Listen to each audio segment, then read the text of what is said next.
para começar, na Faculdade de Medicina, nós médicos não aprendemos sobre nutrição. Eu me lembro, eu fiz a Federal de Juiz de Fora aqui, eu sou daqui, nós fizemos 6 horas de aula sobre nutrição. 6 horas? 6 horas. Durante 6 anos, eu tive 6 horas de aula de nutrição. Então, o médico não sabe absolutamente nada sobre nutrição. E que você não sabe nem para ele como é que ele vai saber para orientar os outros. Em 2003, foi publicado o Genoma Humano, um projeto que era para durar 25 anos, foi feito num tempo recorde de 13, e no Genoma Humano nós tivemos uma grande surpresa. Todo mundo apostava que nós íamos ter em torno de 140 mil genes, o ser humano. Qual não foi a surpresa? Quando o resultado saiu e mostrou que nós temos apenas 23 mil genes. O arroz que você vai comer hoje no seu almoço tem 54 mil genes. Nós temos 23 mil. Então foi puxado um tapete na biologia. Qual foi esse? Quem manda na biologia não é a genética, é a epigenética, que é o que controla a expressão genética. E quem controla essa epigenética é a alimentação, é aquilo que você ingere. Então, a partir de agora, alimento passou a ser remédio ou veneno, dependendo do que você ingere. Então, isso é muito libertador, porque isso faz com que você que está nos assistindo não seja refém da sua hereditariedade. Minha mãe morreu de câncer de mama, minha irmã mais velha morreu de câncer de mama, eu tenho o gene do câncer de mama, eu vou ter câncer de mama. Não necessariamente, porque não é só ter o gene, você tem que ter a expressão genética, a expressão gênica desse gene. Isso é controlado por um grupo de proteínas que antigamente chamava o lixo do DNA, hoje nós chamamos disso, são as histonas, e dependendo do que você come. Por exemplo, se você tem câncer de mama na família, e você não quer ter câncer de mama, você vai se propor 2 vezes por semana a ingerir uma crucífera. O que é isso? Um brócolis, um repolho, uma couve-flor, uma couve de Bruxelas, um nabo. 2 vezes por semana para o resto da vida. Isso não vai deixar ocorrer a expressão gênica daquele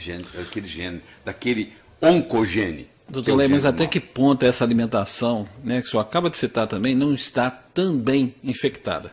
Não, isso não tenha dúvida, que hoje nós temos agrotóxicos, mas eu diria para você que se você para ingerir um vegetal, uma fruta, com agrotóxico ou não ingeri-lo, eu recomendo que você ingira com agrotóxico. O benefício ainda é maior. Mas o aumento, né, não sei se é a divulgação ou não, o próprio câncer, né, que vem aumentando muito. Sim. Está relacionado, talvez, a esse tipo de alimentação? Claro que está. Eu vou dar na minha aula hoje, eu vou mostrar como é que você pega um produto que está cheio de agrotóxicos e na sua cozinha você tira os agrotóxicos dele. É muito simples, eu vou passar para o telespectador aqui. Você pega a tintura de iodo que você compra na esquina da farmácia da esquina, a 2%, você pega 5 ml, 5 cc por cada litro d'água, vamos supor que você pega uma bacia, coloca 2 litros d'água, e ali você coloca 10 ml de tintura de iodo a 2%, e você coloca ali por 1 hora todas as frutas, os vegetais e os legumes que você vai ingerir naquele dia, e cobre, porque senão oxida o iodo, e deixa por 60 minutos, 1 hora. Depois de 1 hora, isso foi estudado, aquela água ali está cheia de agrotóxicos, porque o iodo tem a habilidade de quelar, de puxar o agrotóxico. Aí você joga aquela água fora, lava de novo as frutas, os vegetais e os legumes, e agora você tem na sua cozinha algo que você vai ingerir durante o dia que não tem agrotóxico. Doutor Laí, nós estamos com um problema sério na sociedade hoje, que é o problema da obesidade. Sim. O senhor acha que essa obesidade é a causa da maioria das doenças cardíacas e tudo mais? A doença que mais cresce no mundo hoje chama-se síndrome metabólica. É a pessoa que é obesa, ela tem a pressão alta, ela tem o triglicéride elevado, ela tem a homocisteína elevada e ela tem a predisposição a todas as doenças. O que está causando essa... Inclusive a Organização Mundial de Saúde, Neuza, recentemente criou uma nova doença, chama-se diabesidade. É a pessoa que chega no seu consultório diabética e obesa. Então ela recebe o nome de diabesidade, essa doença. Ela é causada por quê? Ela é causada principalmente por 4 causas. Primeiro é um distúrbio no hormônio chamado insulina. Quando eu ingiro muito carboidrato, eu aumento a insulina. E a insulina é lipogênico, faz você engordar.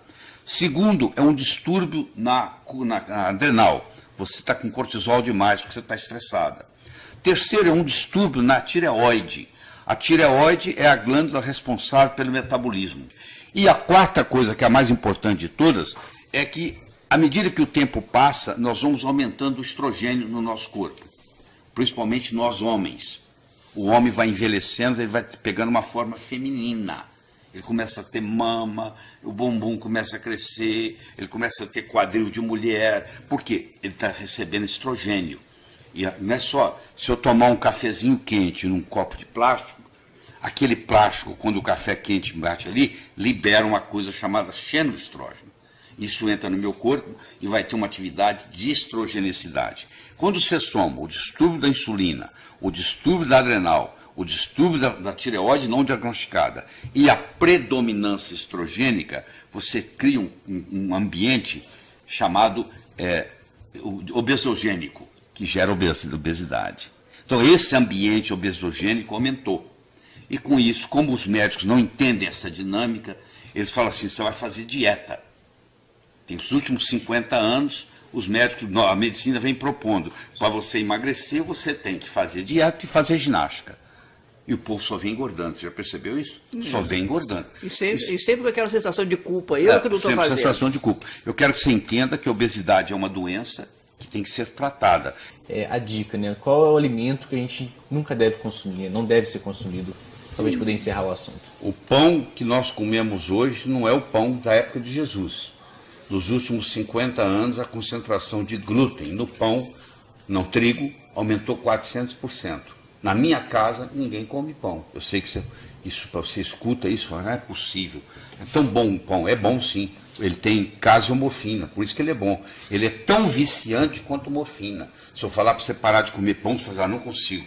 A minha vida sem pão eu não consigo ver. Qualquer pão? Qualquer pão. É mesmo? Até esses de grãos, esses negócios? Quanto mais integral, pior. É mesmo? Acabou com o meu prazer. Deixa eu só dar a última mensagem. Se você não arrumar tempo para cuidar da sua saúde, um dia você terá que arrumar tempo para cuidar da sua doença.